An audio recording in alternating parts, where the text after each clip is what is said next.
Yeah, hello again from Götz here in Cebu, and today's video is aimed especially at the ladies because I know you always watch my channel, and at least this video should give you tips or food for thought in case you like to date a foreigner.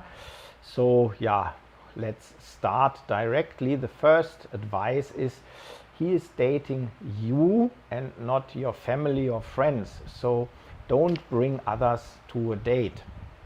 In the Western world, people tend more to be individuals. Family is not that much in focus like here in the Philippines.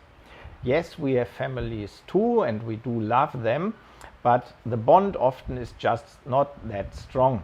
And because men and women in Western countries learn to live their lives as individuals and start standing on their own feet often as early as when they are of legal age, we Germans and Americans just don't bring friends to a date.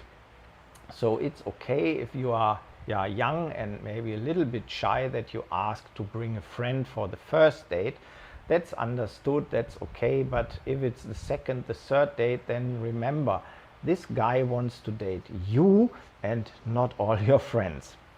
And second, if you expect him to give you money or buy you things other than food or drinks, you turn that date into a trick and yourself into a prostitute because you are after the money. Isn't that true? So why do you go on a date with a foreigner if your reason is only money? And what will you do if he offers you more money? A relationship based on money only will never work. Not here in the Philippines and nowhere in a Western country. If the guy you meet really wants a relationship with you, you don't have to worry. Men in Western countries are raised to support a family later in life. They also know that it's their duty and therefore they work or have worked hard in their lives. So you can expect that he will care for his family, but this starts with you and him first and not with your whole family. So this is a big difference based on the fact that in Western countries we are supporting our core families, mama, papa and our own children. And we are just not used to have more than 2 kids plus more and more cousins. Reason number 3. If something is bothering you, tell him. Ignoring a problem only makes it fester and get worse. This is a point for any relationship, even in the Philippines. Problems don't solve themselves, and especially not if no one points them out. Pointing out what is bothering you is nothing bad. In fact, it's the only way for your partner or your colleague at work to get notified that something is wrong. How often do you just continue with your life until someone tells you what was off? And later you realize, if only he had told me earlier. So voice out what bothers you. This is your right. Just learn not to humiliate your partner, colleague or whoever you talk to. Think first how you can tell it in a way that is polite enough not to make people get angry or cry. And that is what commonly gets called political correctness.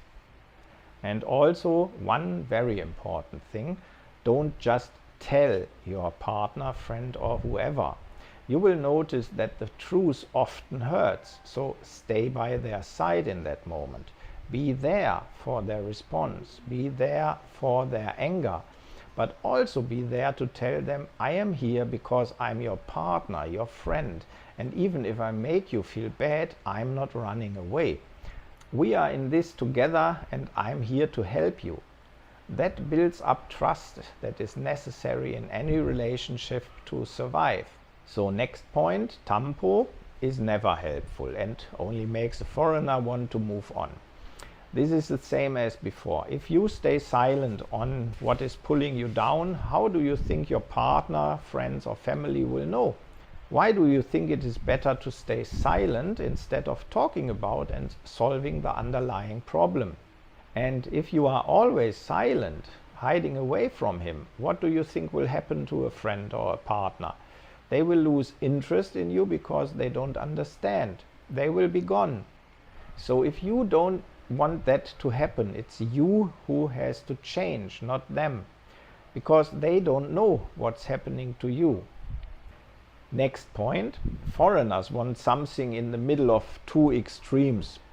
The sex doll, all physical, empty head, doesn't talk about important things, and the friend, sister, mother, no affection, nothing physical, all talk. And yes, one thing you as a woman always must remember: each man loves the comfort and pampering of his mother. They will never forget, and deep inside they will compare every girl to mama. They will never admit it, but if you look close, you will agree. On the other side, most men want fun, and they want to be the one controlling what's going on. So a girl that is obedient suits most of men, only that they still want mama to take care of everything. And these two worlds can't coexist. So to be a good partner, you also need to know which part of the woman he needs you need to be. And next topic, being late and unprepared is not cute. Don't make him wait. So you want to meet this guapo foreigner whom you have chatted with for quite a while now, and shouldn't you therefore be excited to meet him? Shouldn't you want to look beautiful in his eyes? Don't you want to spend as much time as possible with him? Then ask yourself, if you don't spend time preparing yourself for him, be it makeup or dressing up nicely, or if you don't care to be late or very late, are you really interested in meeting this guy? Or is he just another guy in your long lists of foreigners you only use to get a free meal and hopefully money? Next point, a failure to plan ahead on your part does not equal an emergency on his part. We all think differently, and what you might declare an emergency might not be seen the same on other people's part, especially if the other part maybe was unaware of your fault. So why should they now suddenly jump in to save you? And one other point is, express your opinion, then be prepared to discuss why you feel that way. If you don't know English, look the words up beforehand. I myself often struggle to find the right words or phrases when talking. The dictionary in my brain switches to loading, and I'm like, stuttering and getting angry.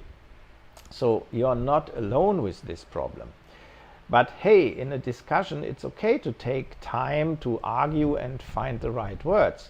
Discussions never should become agitated or hot-tempered. So if you miss a word or phrase, calm down, breathe in and out, and think again. You can even download a free dictionary to your cell phone and look up words you need. And if your partner interrupts you talking or thinking, just tell him politely to let you finish what you want to say. It's a sign of politeness to let others finish speaking before speaking yourself. Then don't be a princess. So you want to be spoiled by your husband. He should pamper you and care for you, buy you nice gifts and travel around the world with you. Ask yourself, what is it that you want? Only worldly mammon, superficial pleasures, short-lived adventures? Don't demand servants and luxuries. Be willing to work. Don't expect him to rescue you and be a knight in shining armor. He worked hard for his money, and even he will surely pamper and support you. Remember, a cell phone buys you only short-lived happiness. So cling to what is truly a lifelong lasting adventure. And last point today, recognize that he gave up a life to be here with you, and be willing to give up some things too. This is mostly for the man that emigrates to the Philippines because maybe they didn't like the life they had in America or in Germany or in Europe, but still the guy you are meeting, he had a life where he came from. He had friends, he had riches there. So he gives this up to meet you, to live with you. Don't forget, he changed his life for you. So don't you think it's also fair in return to change your life for him also? Okay, Hope this video gave you some food for thought, and if you like, leave a thumbs up, and if you need more information in future videos, don't forget to subscribe my channel. For now, it's bye bye. I see you in the future.